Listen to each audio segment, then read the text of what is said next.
আমার মনে হয় নারীরা বোকা বলেই নিজেকে পুরুষের সমকক্ষ মনে করে।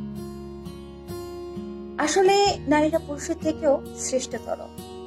তুমি নারীকে যা দিবে তার কয়েক গুণ বেশি তোমাকে ফিরিয়ে দিবে। তুমি যদি নারীকে একটা শুক্রাণু দাও, সে তোমাকে ফুটফুটে একটা সন্তান উপহার দিবে।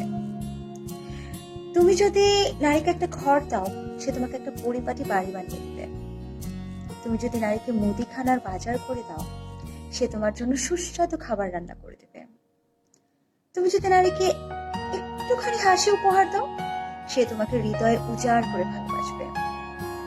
আসলে নারীদেরকে যা দেয়া হয় তার বহু গুণে কিন্তু বেশি ফিরিয়ে দেয় তারা। তাই নারীদেরকে ইটটা মারার আগে পাটকেলটা খাওয়ার জন্য রেডি থেকো কিন্তু।